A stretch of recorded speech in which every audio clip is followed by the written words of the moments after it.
And now I'm going to introduce Jim Olver from the business school. He teaches this great course on creative problem solving, and I'm going to let him tell a little bit about how he constructs the course to integrate integrate formative assessment. Thanks, Mike. Like Jordan, when I first got approached about this, the first thing I did was Google formative assessment. And then I called Mike and said, you know my class and you know how weird it is. I'm not sure if this is really what you're looking for or not, but we talked about it and decided it probably was. And in fact, in reflecting on it, talking earlier this week, I thought, actually, maybe one of the big goals of the course is to teach students how to do formative assessment on themselves. So this is the course. It's creative problem solving. Like I say, it's very, very weird. It's a combination of project-based stuff and sort of TED Talk-ish kinds of things, where we bring in people from all sorts of disciplines, from arts and science. It's a business course that's cross-listed with theater. That's how weird it is. And we bring in people from all sorts of disciplines to talk about stuff. We also have some project-oriented kinds of things in it. We have a not quite a syllabus. We have made it deliberately ambiguous how they're going to be graded. So maybe that's violating one of the principles as far as clarity. But the reasoning for it, see if any of this looks familiar to you. So I spent a lot of time running our graduate program and a few years running our undergraduate program, and I've seen something that has changed and seems to be getting much worse over the last 30 years of doing this. It's this mentality: tell me exactly what you want me to do and how you would like it done and what I need and don't need to pay attention to. And I'll do it exactly to your specifications because I'm a hardworking William & Mary student.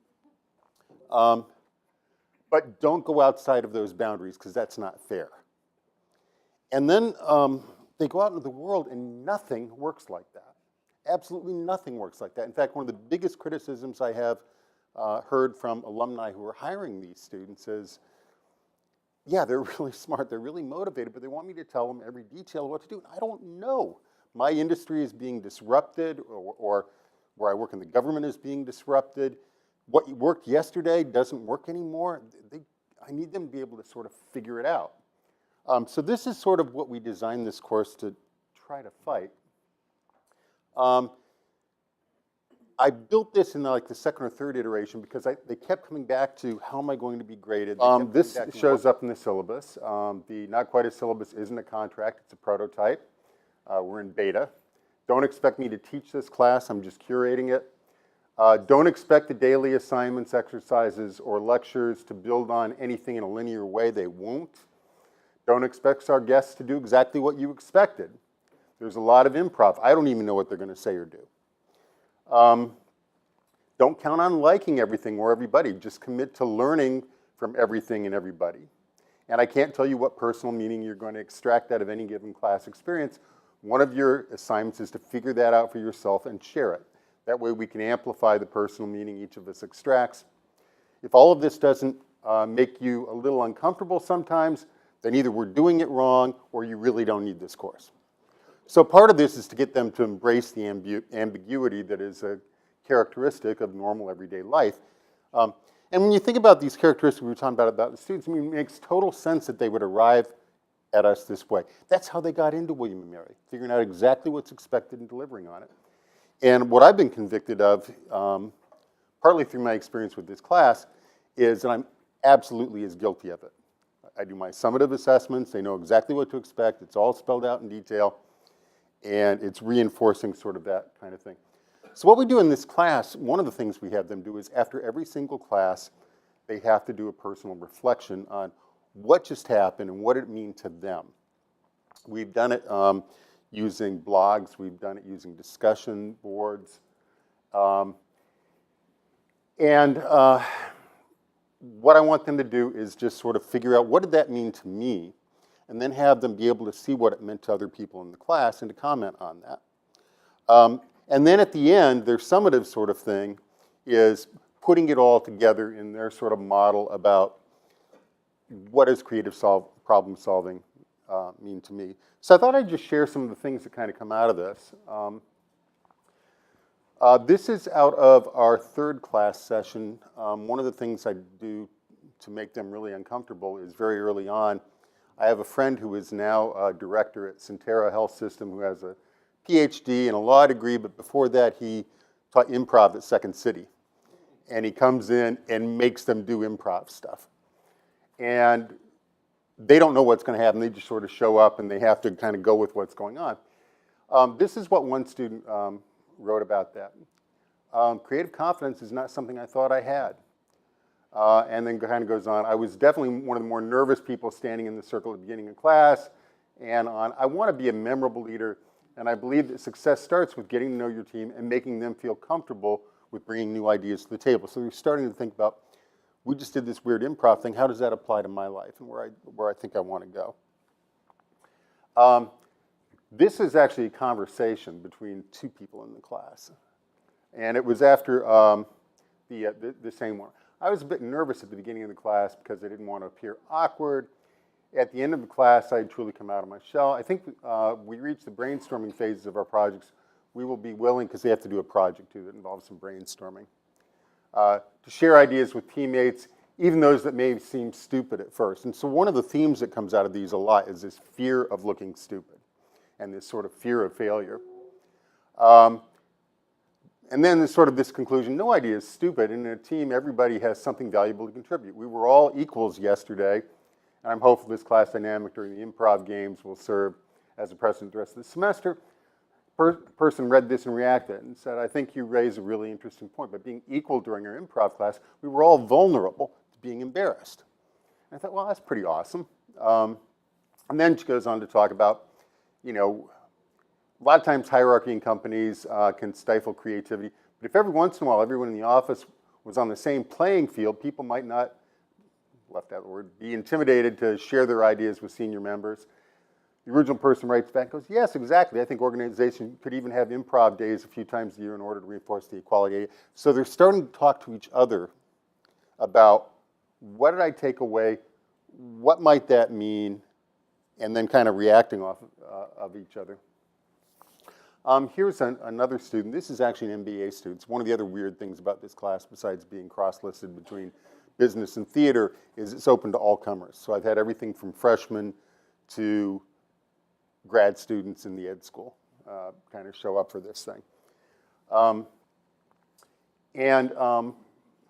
This particular guy is an entrepreneur. He was actually Entrepreneur of the Year. He's an alum of ours, a guy named Sean Boyer. And he said, we need to distinguish between failure and errors and mistakes. And I'm going to get it wrong, but he basically said, a mistake is when you don't know how to do something and you try it and it just doesn't work. And an error is when you did know how to do it, but you executed it poorly. But a failure is when you don't try something because you think you might commit an error or make a mistake. And that particularly resonated with this student out of all the things that he sort of talked about. And it's a student who had kind of, when you come into our MBA program, you get acculturated. And part of that culture is you go to a big company and you make a lot of money and you know, learn how to be sort of a corporate person. And this was somebody who had had an entrepreneurial bent and was realized that that was getting kind of knocked out of her by this experience. And so she sort of reacted to that, and it talks about, you know, she's thinking about starting a business, but it'd be so much safer to go to a big corporate job, and do I really want to do that? So there's sort of reflection on these kinds of things. This is after Matt, who team teaches us, Matt Aller in the theater department, came in and did this just really weird sort of improvisational thing with him. And this is a student who likes a lot of certainty in her life as well, and thought, you know, if all I have to do is figure out where he's going with this, and that way I can be prepared for it. And he deliberately set up this exercise where you just could not figure out where he was going. And this is her reflection. Constantly thinking forward didn't actually advance me any further in the game. As much as I would try and prepare, it didn't matter in the end. And I connected with this because in so many scenarios in life and in work, you can't predict how things will play out. You have to pay attention to what's happening in the moment and be able to adapt to whatever is thrown your way. So as we're going through the course, I'm starting to see some of these things that were concerning me hopefully begin to break down a little bit. This is a guy, Mike Farley, who is director of a place called Elk Hill, but he also had spent a lot of time in Kenya and had noticed that in the village that he had worked in when he was in the Peace Corps, there are elderly people and there are children, because basically an entire generation in the middle died of AIDS. And there's nobody to raise these kids. And he thought, what can I do about this? And he organized this thing called the Proper Walk. That's a big fundraiser, and he's raised something like $750,000 for the kids in this village to support them. And so the kids just in class are kind of coming in and reacting to this, and this is one of the reactions. One of the quotes was from a 12-year-old boy who ended up dying of AIDS a couple of years later. Do all you can with all you have and the time you have and at the place you are. And then this person goes, I feel this applies to giving back as well as creative problem solving, and kind of elaborates on that. And one does not need to have significant funds, time, or other resources to do good and have fun doing it. Sometimes in creative problem solving situation, one is working with a limited amount of resources as well as a deadline. So, you know, basically, how do I move forward when I know I don't have what is required to move forward? This one was, we brought in John Elder Robison, who was an extraordinarily high-functioning person on the autism spectrum. He was a scholar in residence here, and if he's coming back this year, you got to meet this guy because he's amazing.